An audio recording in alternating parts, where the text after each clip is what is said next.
আসসালামু আলাইকুম ওয়ারাহমাতুল্লাহ।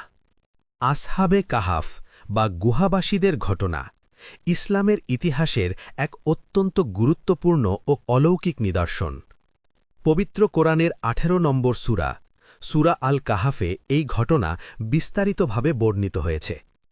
নিচে এই ঘটনার প্রতিটি পর্যায়ে বিস্তারিতভাবে তুলে ধরা হল। ১. প্রেক্ষাপট ও ঈমান রক্ষার সংগ্রাম। কয়েক হাজার বছর আগে ঈসা আলাইহিস সালামের জন্মের পর এবং ইসলামের আবির্ভাবের আগে একটি জনপদে কয়েকজন যুবক বাস করতেন।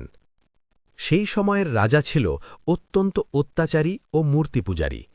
ইতিহাসবিদদের মতে তার নাম দাকিয়ানুস। সে তার রাজ্যের সবাইকে মূর্তিপূজা করতে বাধ্য করত এবং যারা এক আল্লাহর ইবাদত করত তাদের নির্মমভাবে হত্যা করত। এই যুবকেরা ছিলেন রাজপরিবার বা উচ্চবংশীয় পরিবারের সদস্য।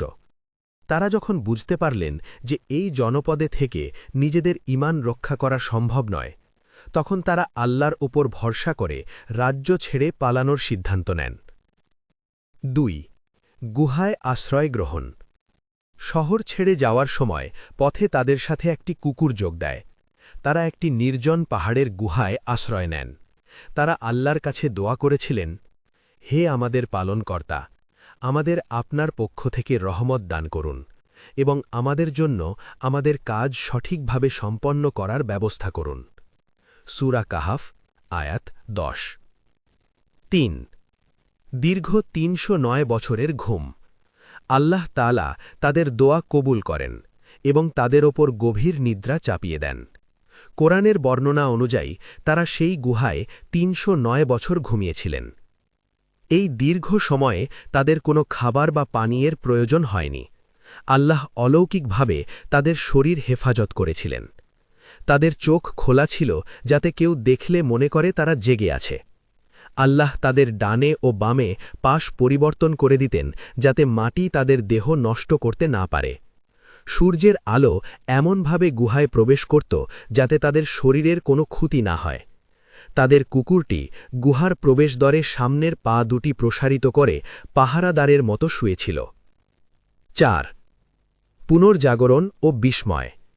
দীর্ঘ ৩০৯ বছর পর আল্লাহ তাদের জাগিয়ে তুললেন। ঘুম থেকে ওঠার পর তারা একে অপরকে জিজ্ঞেস করলেন, আমরা কতক্ষণ ঘুমিয়েছি? কেউ বললেন একদিন, কেউ বললেন দিনের কিছু অংশ। তাদের প্রচণ্ড ক্ষুধা লেগেছিল, তাই তারা নিজেদের মধ্য থেকে একজনকে কিছু মুদ্রা দিয়ে ছদ্মবেশে বাজারে পাঠালেন খাবার কেনার জন্য। ৫. সত্য প্রকাশ। সেই যুবক যখন বাজারে গেলেন তিনি দেখলেন সব কিছু বদলে গেছে। মানুষের পোশাক, কথা বলার ধরন এবং পুরো শহরই অপরিচিত।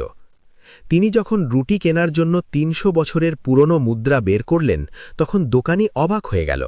সবাই ভাবল তিনি হয়তো কোনো পুরনো গুপ্তধন পেয়েছেন। তাকে তৎকালীন রাজার কাছে নিয়ে যাওয়া হলো। ততদিনে সেই অত্যাচারী রাজা মারা গেছে এবং দেশের মানুষ আল্লাহর একত্ববাদে বিশ্বাসী হয়ে গেছে। রাজা এবং প্রজারা বুঝতে পারলেন যে এরা সেই মমিন যুবক যারা শত শত বছর আগে নিখোঁজ হয়েছিলেন। এটি ছিল কিয়ামাত বা পুনরুত্থানের বিষয়ে মানুষের সংশয় দূর করার জন্য আল্লাহর এক বিশেষ মোজেজা। ৬. ঘটনার সমাপ্তি। যুবকেরা যখন বুঝতে পারলেন তারা দীর্ঘ সময় ঘুমিয়েছিলেন এবং তাদের পরিবার পরিজন কেউ বেঁচে নেই, তখন তারা পুনরায় আল্লাহর কাছে দোয়া করলেন। এরপর তারা আবার গুহায় ফিরে গেলেন এবং সেখানেই তাদের মৃত্যু হয়। পরবর্তীতে তাদের সম্মানার্থে সেই গুহার প্রবেশদ্বারে একটি মসজিদ বা ইবাদতখানা নির্মাণ করা হয়। শিক্ষণীয় দিক। ১. ঈমানের দৃঢ়তা। যত বিপদই আসুক আল্লাহর ওপর বিশ্বাস রাখলে তিনি সাহায্যর পথ খুলে দেন। ২. হিজরত। দ্বীন রক্ষার জন্য প্রয়োজনে প্রিয় স্থান ত্যাগ করা সুন্নাত। ৩. পরকালের প্রমাণ। মানুষ মারা যাওয়ার পর যেভাবে আবার জীবিত হবে এই ঘটনা এর একটি চাক্ষুষ প্রমাণ।